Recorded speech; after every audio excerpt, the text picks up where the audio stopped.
Benefit frequency. இதுல இப்போ இந்த இன்கம் வருது இல்லையா, வருஷம் நான் ஒரு இன்கம் சொன்னேன் இல்லையா, இதுல எடுக்கிற ஃப்ரீக்வன்சியை நீங்க சூஸ் பண்ணிக்கலாம். ப்ராடக்ட் எடுக்கும் போதே சூஸ் பண்ணிக்கலாம். ஃப்ரீக்வன்சி இந்த சென்ஸ், நான் வருஷம் எடுக்க போறேனா, இல்ல ஹாஃப் இயர்லிக்கு எடுக்க போறேனா, வருஷத்துக்கு 2 தடவை எடுக்க போறேனா, ஆர் எனக்கு குவார்டர்லியா எடுக்க போறேனா, மந்த்லியா எடுக்க போறேனா, இந்த ஆப்ஷனை நான் வந்து சூஸ் பண்ணிக்கலாம். அண்ட் இதை வந்து நடுவுல பாலிசிக்கு நடுவுல நான் சேஞ்சும் பண்ணிக்கலாம்.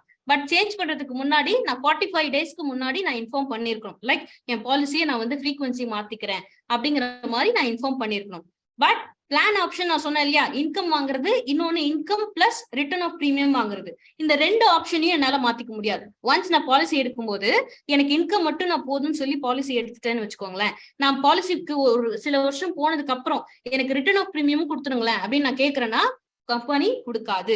சோ பாலிசி என்டர் ஆகும் போது நான் எந்த ஆப்ஷன் சூஸ் பண்ணிருக்கேன், இன்கம் மட்டுமா இல்ல இன்கம் வித் நான் கட்டின பணம், இந்த 2த்துல ஏதாவது ஒண்ணு ஃபர்ஸ்டே சூஸ் பண்ணிருக்கணும். அதை மாத்த முடியாது. பட் நான் வாங்குற இன்கமோட ஃப்ரீக்வன்சியை நான் மாத்திக்கலாம். நான் மாசம் வாங்க போறேன்னா, வருஷ கணக்குல வாங்க போறேன்னா அதை நான் மாத்திக்கலாம். அண்ட் ஆல்சோ இன்னொரு ஆப்ஷன் என்னன்னா, இப்போ நான் ஸ்மார்ட் லைஃப்ல பெய்டப்பும் கேஷ் பே அவுட்டும் இருக்கு இல்லையா, அதாவது நான் அமௌண்ட்டை கையில எடுத்துக்கிறது, கண்டினியூஸா நான் எடுக்கிறது.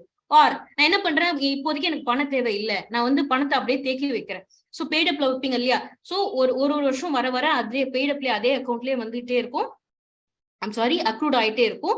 அண்ட் ஒன்ஸ் எனக்கு எப்போ அந்த பண தேவை வருது, நான் என்ன பண்ணிக்கிறேன், அதை பிரேக் பண்ணி அதுல இருக்க அமௌண்ட்டை நான் வெளில எடுப்பேன் இல்லையா, அதே மாதிரி லாஜிக் தான் இங்கேயும். இந்த இன்கம் நான் என்ன பண்ணிக்கலாம், ஒண்ணு நான் எடுத்து செலவு பண்ணலாம், ஆர் எனக்கு இப்போதைக்கு இந்த இன்கம் தேவையில்லை நான் நினைக்கிறேன்னா நான் என்ன பண்ணிடலாம், அதை கையில எடுக்காம அக்ரூடாக விட்டுடணும். அக்ரூட் ஆனதுக்கு அப்புறம் எனக்கு எப்போ பணம் தேவைப்படுதோ அப்ப நான் பிரேக் பண்ணி இருக்கிற அமௌண்ட் ஃபுல்லாவே நான் எடுத்துக்கலாம். எனி டைம், பாலிசியோட எந்த டைம் வேணா நீங்க எடுக்கலாம். பட் அதுக்கு பே அவுட் ஸ்டார்ட் ஆயிருக்கணும். டெஃபர்மெண்ட்க்கு அப்புறம் பே அவுட் ஸ்டார்ட் ஆன அப்புறம் தான் இந்த ஆப்ஷன் உண்டு. ஓகே, நான் சொன்ன மாதிரி கேரண்டீட் ரிட்டர்ன் இந்த பாலிசில உண்டு. ஓகே, இந்த என்கேஷ்மெண்ட் நான் சொன்னேன் இல்லையா, லைக் நான் என்ன பண்ணலாம், பாலிசில இருந்து பணத்தை எடுக்கலாம், ஆர் பணத்தை தேக்கி வச்சு கடைசியாவும் எடுக்கலாம். கடைசியா இந்த சென்ஸ் எனக்கு எப்போ தேவைப்படுதோ அப்பவும் எடுக்கலாம்.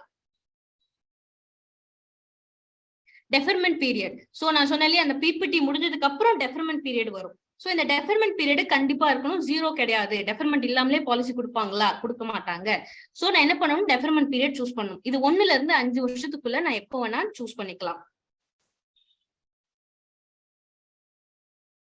இந்த பிரீமியம் பிரேக் சொல்லியிருந்தேன் இல்லையா, ஃபர்ஸ்ட் ஸ்லைட்ல நான் சொல்லியிருப்பேன், ஃபீமேல் லைஃபுக்கு பிரீமியம் பிரேக் உண்டு. இதுக்கு என்ன அர்த்தம்னா, இப்போ